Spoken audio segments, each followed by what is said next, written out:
Assalamualaikum warahmatullahi wabarakatuh. Bismillah, alhamdulillah, wassalatu wassalamu rasulullah, la haula wala quwata illa billah, amma ba'd. Hadirin jamaah salat Jumat yang dirahmati Allah SWT, tiada kata yang lebih indah selain lantunan syukur kepada Allah SWT atas limpahan rahmat dan karunia-Nya. Pada kesempatan siang hari ini kita masih diberikan nikmat iman, nikmat Islam, nikmat sehat, nikmat kesempatan, serta diringankan langkah kakinya dari rumah menuju masjid dalam rangka melaksanakan sholat Jumat di masjid yang kita cintai ini. Salawat serta salam marilah kita curahkan kepada junjungan kita Nabi besar Muhammad SAW beserta keluarga dan sahabat-sahabatnya serta pengikutnya sampai akhir zaman. Mudah-mudahan dengan izin Allah kita yang sekarang dikumpulkan di tempat yang mulia ini dengan harapan nanti di akhirat kita dikumpulkan lagi di surganya Allah SWT. Amin ya rabbal alamin. Hadirin jamaah salat Jumat yang dirahmati Allah SWT, sebelum kita khutbah salat Jumat dimulai pada kesempatan ini ada beberapa informasi yang harus kami sampaikan kepada para jamaah. Yang pertama, kepada para jamaah yang baru nyampe masjid yang masih ada di lantai 1 harus segera naik ke lantai 2 untuk mengisi sop-sop yang masih kosong. Dan sop-sop yang depan dipenuhi dulu baru menginjak atau membuat sop-sop di belakangnya. Bagi para jamaah yang membawa anak tolong dikondisikan agar tidak gaduh. Kemudian bagi para jamaah yang bawa HP tolong dinonaktifkan sementara waktu agar tidak mengganggu jalannya khutbah Jumat kali ini. Yang kedua, petugas Jumat kali ini adalah Muadzin Ustadz Haji Edi Suprayitno, Khotib Jumat Ustadz Dr. Muhammad Muhson MPD dari Kota Malang dengan tema Taqiyatun Nafas, sekaligus beliau sebagai imam salat Jumat. Yang ketiga, kami mewakili takmir Masjid NH mengucapkan terima kasih banyak kepada para jamaah yang telah berinfak maupun sedekah yang digunakan untuk operasional masjid serta rencana pembangunan tahap 2 Masjid NH. Semoga amal baik panjenengan dan kita semua diterima Allah SWT. Yang keempat, bersama ini juga kami informasikan perolehan infak Jumat kemarin sebesar Rp2.820.000. Infak rencana pembangunan masjid tahap 2 sampai dengan saat ini sebesar Rp79.100.000 dan pasir 2 pickup. Kemudian yang terakhir dari takmir, kultum subuh dilaksanakan setiap ba'da sholat subuh Kantin Tamasa Sabtu malam pekan kedua tanggal 11 April 2026 pada sholat maghrib sampai dengan isya bersama Ustadz Profesor Dr. Trio Suprayitno MAG dari Kota Malang dengan materi Taqiyatun Nafas. Yang ketiga, kajian suruh Ahad kedua tanggal 12 April 2026 pada subuh sampai suruh bersama Ustadz Dwi Triyono SH MH dengan materi dahsyatnya azab kubur. Yang terakhir, Kantin Tamasa Rabu malam pekan ketiga tanggal 15 April 2026 pada salat maghrib sampai dengan isya bersama Ustadz Muhammad Nur Ali Fatoni MPD dengan materi kitab Rawayul Bayan. Demikian informasi yang perlu kami sampaikan kepada para jamaah. Ada kurang dan lebihnya mohon maaf. Wabillahi taufiq wal hidayah. Wassalamualaikum warahmatullahi wabarakatuh.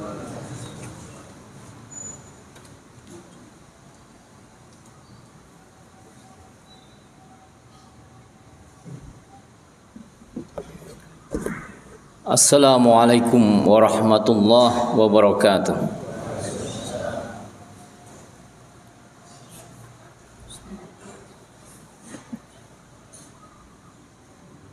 Allahu Akbar, Allah.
Innal hamdalillah nahmaduhu wa nasta'inuhu wa nastaghfiruhu wa nastahdi wa na'udzu billahi min sururi anfusina min sayyiati a'malina may yahdihillahu fala mudhillalah wa may yudlilhu fala hadiyalah asyhadu an la ilaha illallah wahdahu la syarikalah wa asyhadu anna muhammadan abduhu wa rasuluh.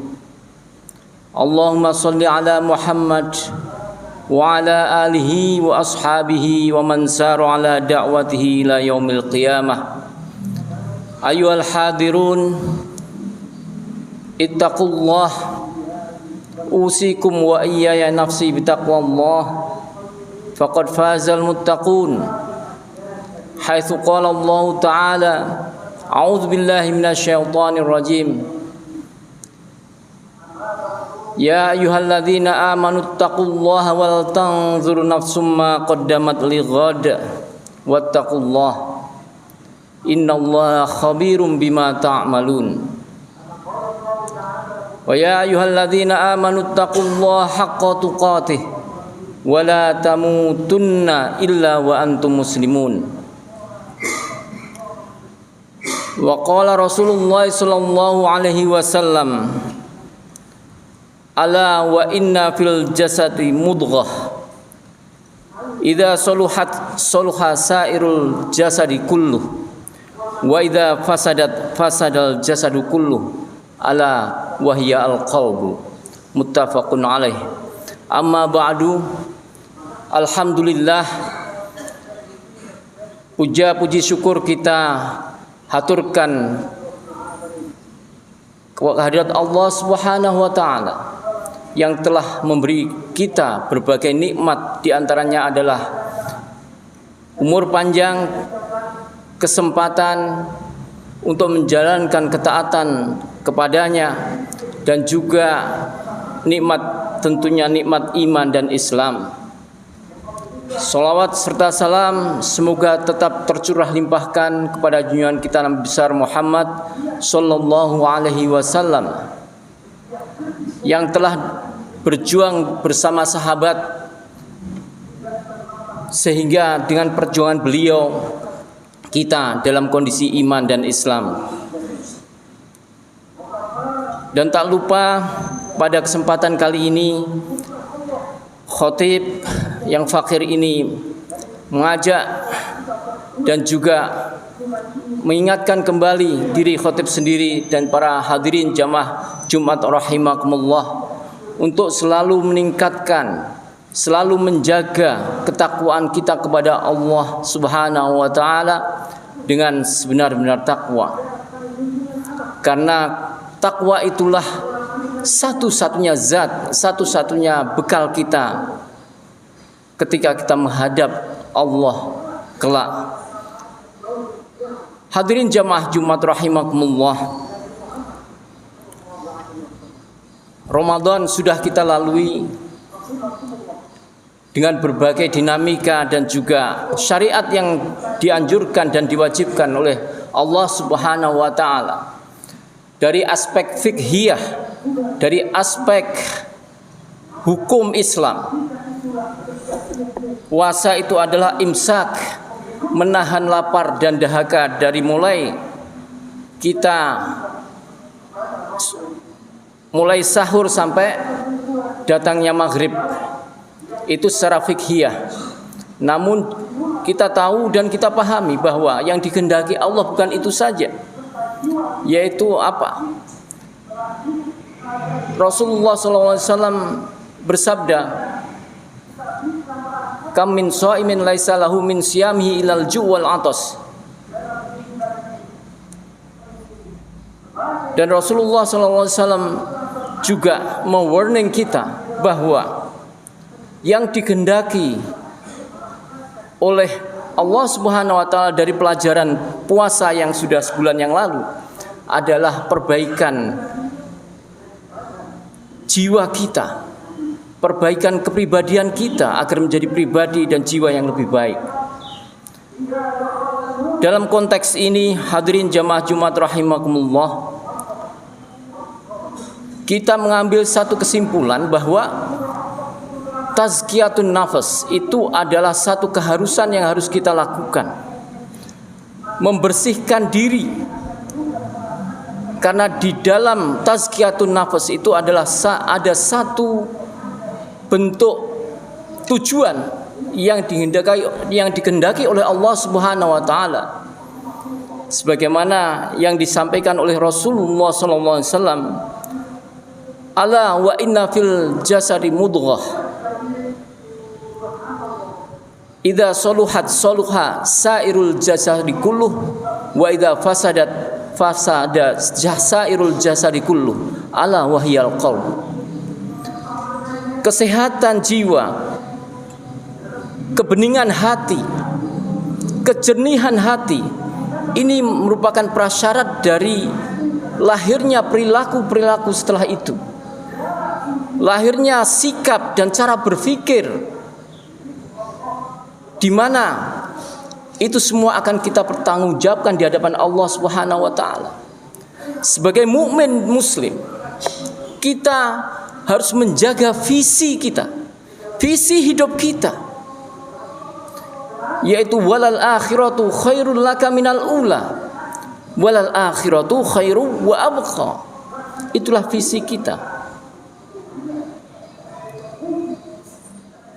Allah Subhanahu wa taala berfirman, "Wabtaghi fima atakallahu daral akhirata wa la tansa nasibaka minad dunya wa ahsin kama ahsanallahu ilaika wa la tabghil fasada fil ard wallahu la yuhibbul mufsidin."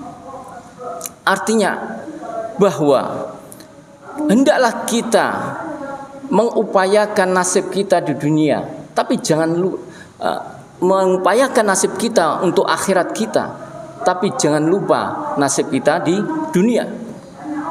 Artinya apa? Bahwa segala apa yang kita lakukan, ibadah kita, muamalah kita, semua harus berdimensi ibadah.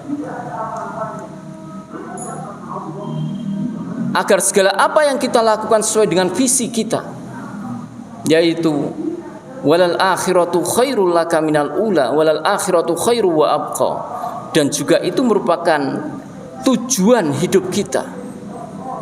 Jelas bahwa dalam ayat ini Allah tidak mempertentangkan antara kepentingan duniawi dan ukhrawi, akan tapi jelas ad-darul akhirah itu yang paling utama.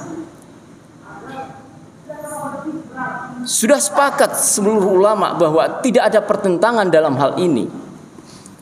Tapi segala apa yang kita upayakan, segala apa yang kita ikhtiarkan, hendaknya harus mengacu pada tujuan utama kita, yaitu menghadap Rabbul Izzati, yaitu menghadap Allah Subhanahu wa ta'ala. Allah Subhanahu wa ta'ala juga berfirman, "Yauma la yanfa'u malun wala banun illa man atallaha biqalbin salim." Yaitu ketika tidak ada manfaatnya harta dan anak-anak kecuali mereka-mereka yang datang menghadap Tuhannya, menghadap Allah dengan biqalbin salim, dengan hati yang sehat, hati yang bening, hati yang benar. Maka hadirin jamaah Jumat rahimakumullah, Al-Faqir mengutip satu pemikiran dalam hal ini, yaitu seorang dai dari Syria, Said Hawa. Beliau memberikan tahapan-tahapan dalam tazkiyatun nafas. Pertama adalah tatahhur, yaitu bagaimana kita mensucikan diri,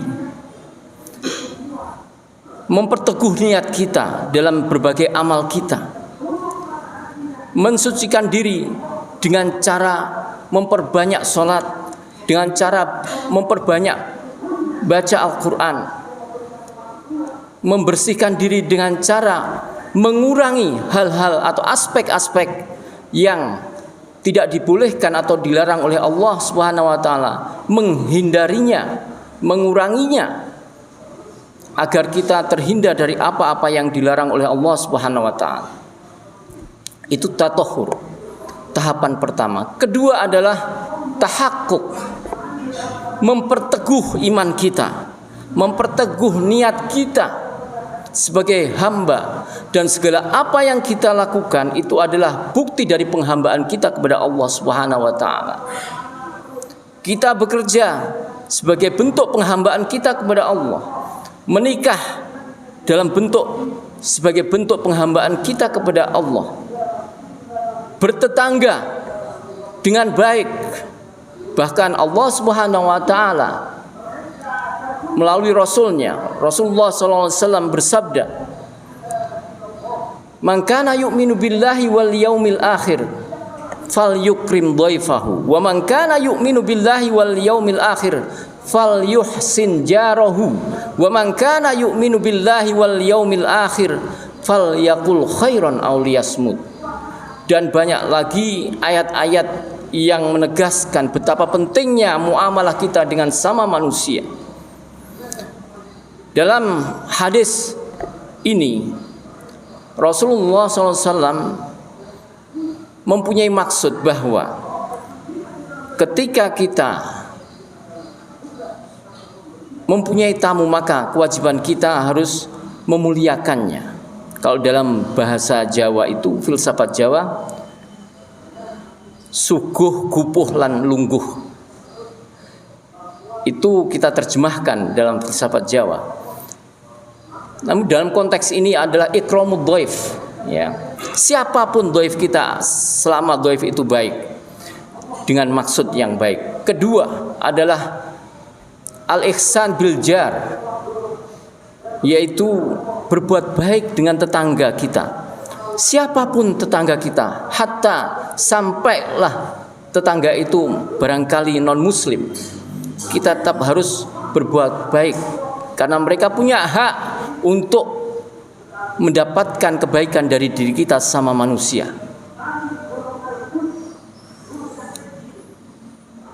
Yang ketiga adalah man kana yu'minu billahi wal yaumil akhir falyaqul khairan aw liyasmut. Jadi kita diharapkan bahwa ketika kita tidak mempunyai kepentingan sama sekali terhadap hal-hal atau isu-isu yang berseliweran, yang tidak produktif, maka sebaiknya kita diam saja. Apalagi tentang seseorang, apalagi itu berupa ghibah. Jelas dalam surat Al-Hujurat dikatakan di ayat 11 sampai 13 bahwa ayuhibbu ahadukum ayyakula lahma akhihi maitan fakarihtumu. Jelas bahwa orang yang suka berghibah itu diibaratkan orang yang suka memakan bangkai temannya sendiri. Naudzubillah, summa naudzubillah. Kemudian tahapan ketiga dari Said Hawa itu adalah takhalluq bi akhlaqillah. Sebagaimana yang sudah khotib sampaikan tadi, betapa pentingnya kedudukan akhlak dalam Islam. Betapa pentingnya kedudukan nilai-nilai yang kita ambil dari pelajaran Al-Quran dan As-Sunnah sebagai pedoman kita, sebagai guidance kita dalam masyarakat, muamalah kita di masyarakat. Kita menyadari betapa mirisnya bangsa kita, yang dimana barangkali 70% atau 80% yang menjabat sebagai katakanlah bupati atau wali kota di seantero Nusantara ini adalah umat Islam. Dan 70% diantaranya sudah haji, barangkali beberapa kali umroh. Namun bangsa kita masih tercatat menjadi bangsa yang mempunyai tingkatan tertinggi sebagai negara yang terkorup di dunia. Ini satu keprihatinan bagi kita, bahwa hakikatnya hati yang sering kita pakai zikir, hati yang sering kita pakai dan kita pakai untuk menafsirkan hal-hal yang kita lihat di masyarakat, ini seakan-akan menjadi tumpul, di mana ini merupakan satu bentuk keprihatinan bagi kita, sehingga harapan kita di masa yang akan datang, kita kembali kepada hati kita masing-masing. Hati kita harus kita didik, hati kita harus kita jaga, hati kita harus kita tahakkuk atau kita teguhkan dalam iman dan Islam, agar tidak terbelenggu oleh hal-hal yang sifatnya fawahish, sifatnya yang keji, yang dimana itu merupakan sesuatu yang harus kita hindari dalam muamalah kita. Hadirin jamaah Jumat rahimakumullah. Maka Said Hawa di akhir daripada tahapan ini mempunyai satu pemikiran, yaitu takhalluq bi akhlaqillah, Karena apa? Bukti iman seseorang itu adalah ketika kita bisa melihat akhlaknya seperti apa. Jangan sampai kita iman dan Islam kita buktikan dengan hal-hal yang sifatnya mendolimi orang lain, membuat onar di masyarakat, tidak pernah menjadi pionir dalam kebaikan. Maka seyogyanya hati sebagai guidance utama kita jaga, kita rawat dengan berbagai hal yang berupa ketaatan kepada Allah Subhanahu wa taala. Barakallahu li wa lakum fil Qur'anil azim wa nafa'ani wa iyyakum bima fihi minal ayati wa dzikril hakim. Aqulu qouli hadza wa astaghfirullah li wa lakum wa lisairil mu'minina min kulli dzamb wastaghfiruh innahu wal ghafurur rahim.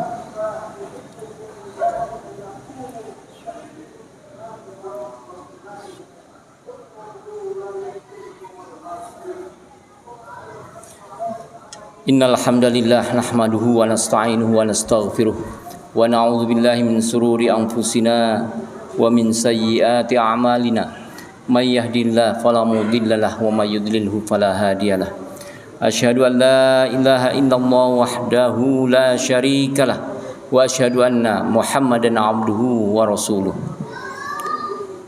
Ya ayyuhalladzina amanu ittaqullaha haqqa tuqatih wa la tamutunna illa wa antum muslimun. Wa ya ayyuhalladzina amanu ittaqullaha wal tanzur nafsum ma qaddamat lighad wattaqullaha innallaha khabirum bima ta'malun. Hadirin jamaah Jumat rahimakumullah. Dalam hal tazkiyatun nafs ini, seorang sufi dengan karyanya Al-Hikam Ibnu Athaillah mengatakan, barangkali ini bisa kita jadikan satu bentuk muhasabah bagi kita, yaitu beliau mengatakan ijtihaduka fima dhumina laka wa taqsiruka fima tuliba minka dalilun ala intimasil basirah minka. Ikhtiar kita dalam hal yang sudah dijamin oleh Allah Subhanahu wa taala, yaitu berupa rizki. Ijtihaduka fima dhumina laka wa taqsiruka fima tuliba minka, dan kelengahan kita terhadap apa-apa yang diharuskan untuk kita kerjakan atau hal-hal yang dilarang untuk kita kerjakan, kita lengah terhadap itu semua. Dalilun alan timasil basirah minka, itu merupakan satu pertanda bahwa basirah, hati nurani kita ini sudah tumpul, sudah sulit dipakai untuk membedakan antara hak dan yang batil, antara yang benar dan yang batil. Ini sekedar muhasabah bagi kita semua. Hadirin jamaah Jumat rahimakumullah, maka tazkiyatun nafas ini dengan demikian harus kita jadikan sebagai lifestyle kita, bukan sekedar sesuatu yang kita lakukan ketika kita dalam waktu-waktu khusus, yaitu terutama Ramadan katakanlah begitu.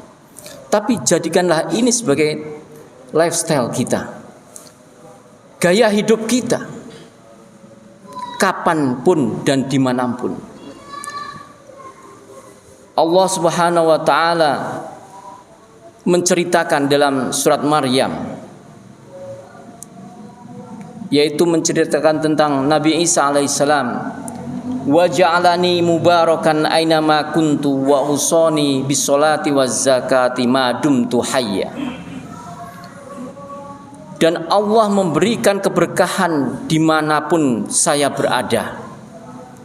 Wa ausoni, dan Allah berwasiat kepadaku, bisolah, dengan solat, wa zakah, Zakah dalam konteks ini adalah menjaga hati, membersihkan hati. Madum tuhayya, selama hidupku. Kata Nabi Isa alaihissalam. Barakallahu li wa lakum fil Qur'anil azim. A'udzu billahi minasyaitonir rajim. Bismillahirrahmanirrahim. Allahumma ighfir lil muslimin wal muslimat wal mu'minin wal mu'minat al ahya'i minhum wal amwat. Innaka sami'un qaribun mujibud da'wat ya qadiyal hajat. Rabbana zalamna anfusana wa illam taghfir lana wa tarhamna lanakunanna minal khasirin. Rabbana la tu'akhidna in nasina aw akhtana. Rabbana wa la tahmil 'alaina isran kama hamaltahu 'alal ladzina min qablina. Rabbana wa la tuhammilna ma la taqata lana bih. Wa'fu 'anna waghfir lana warhamna anta maulana fansurna 'alal qaumil kafirin. Allahumma aslih lana dinana alladhi huwa 'ismatu amrina wa aslih lana dunyana allati fiha ma'ashuna. Wa aslih lana akhiratana allati ilaiha ma'aduna waj'alil hayata ziyadatan lana fi kulli khair waj'alil mauta rahatan lana min kulli syarr. Rabbana atina min ladunka rahmah wa hayyi' lana min amrina rasyada. Ibadallah, innallaha ya'muru bil 'adli wal ihsan wa ita'i dzil qurba wa yanha 'anil fahsya'i wal munkari wal baghi. Ya'idzukum la'allakum tadhakkarun. Fadhkurullahal 'azim yadhkurkum washkuruhu 'ala ni'amihi yazidkum wa la dzikrullahi ahmu ajal wa akbar. Aqimus shalah.